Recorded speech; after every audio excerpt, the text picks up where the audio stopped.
Looking forward to this conversation. The quote-unquote GOAT Index, looking at how we historically measure the best quarterbacks that have ever played the game. Is that right? Yeah. I was just thinking about, the way that we look at quarterbacks and talking about how, we gauge them. I mean, we're all in agreement now that Tom Brady has earned the distinction as the GOAT, right? Agreed. And, you and I were talking about this with Jared Sandler before we were doing Rangers Hot Stove, and this is not a point of this conversation because I would agree with him when he said, well, if somebody wants to make an argument that Patrick Mahomes is one of the 5 best quarterbacks ever to play the position right now, I'm not going to sit there and argue with you. You know what I mean? But when I take you through how I assessed all this, he doesn't have enough to qualify, for all of these. So, and I think that in order to give a full assessment, that you do have to take an entirety of a career, or at least close to thereof. Aaron Rodgers will be in here in order to get, a good enough gauge. Okay? So with those elements, we can put like the Mahomes stuff aside, at the moment. I took 8 elements and to try and decide what are the biggest factors and what makes you looked at as the greatest at your position. Okay. Especially because it's quarterback. Mm-hmm. The one I put at the top was MVP. Do you agree with that? Okay, so let me go back to my list because I remember how I answered this a little bit earlier, and I want to make sure that I don't forget. So, okay. In order I went, for me at the top is all pros. Okay, now I'm not saying that I'm going to disagree with you, but I think it's an interesting point because, as an example, while I was doing this research, John Elway has an MVP. Let me look here to make sure. He does not have an All-Pro, which means in 1987, and this is first team. Joe Montana was first team All-Pro. He was second team. So we're talking about first team. Yeah.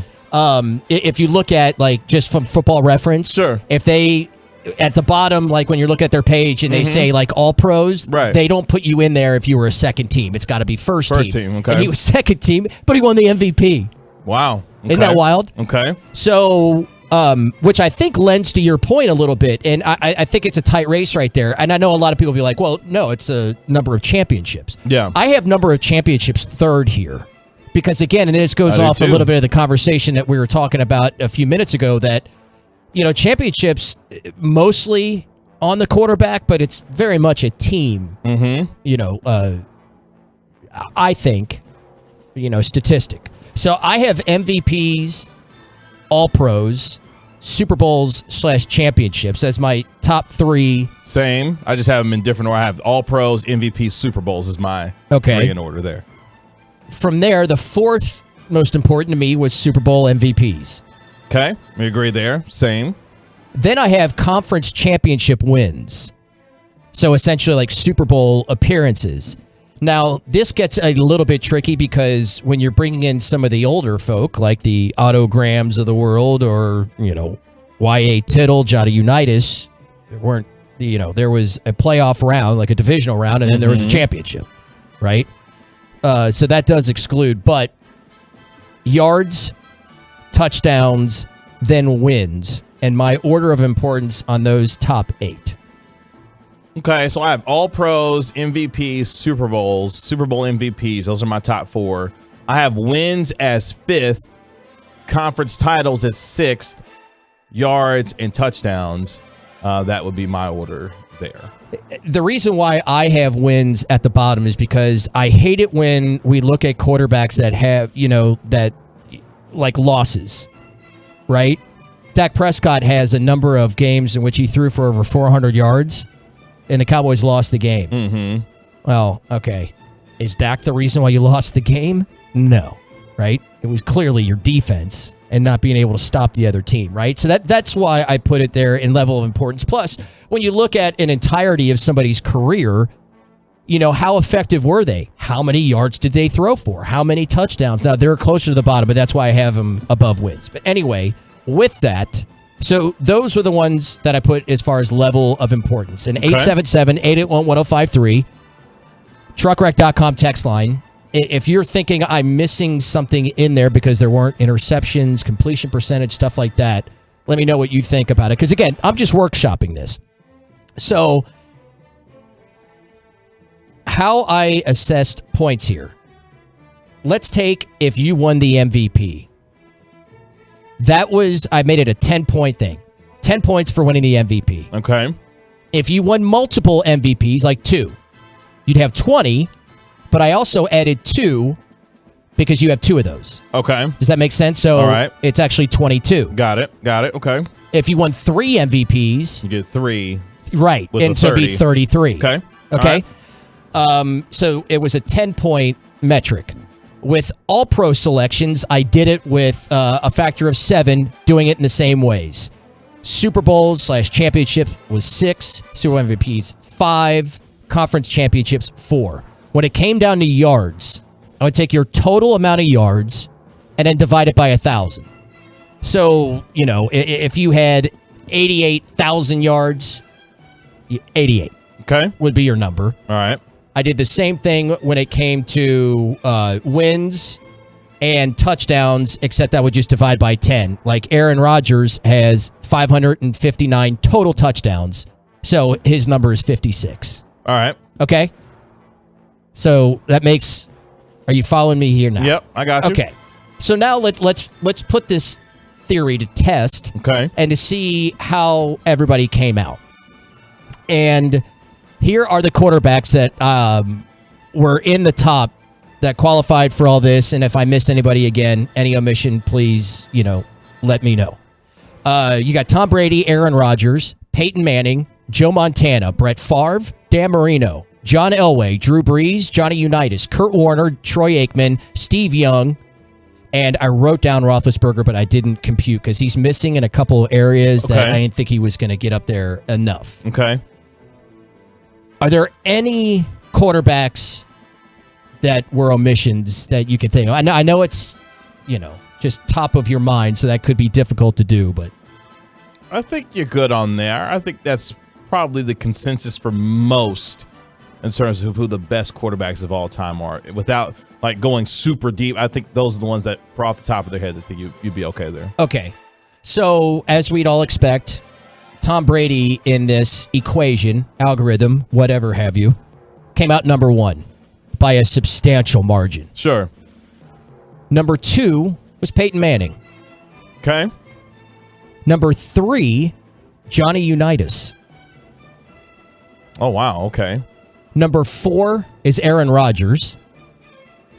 Number 5 is Brett Favre. Number 6, Montana. 7, Brees ahead of Elway and Marino, followed by Steve Young, Kurt Warner, Troy Aikman, and those 12. Now, if you were to ask me, again, I'm just workshopping this. I'm saying I'm not going this is what determines. I have no, because if you tell me right now, I got Brees ahead of Elway and Marino and Steve Young, be like, I don't know if I really think that.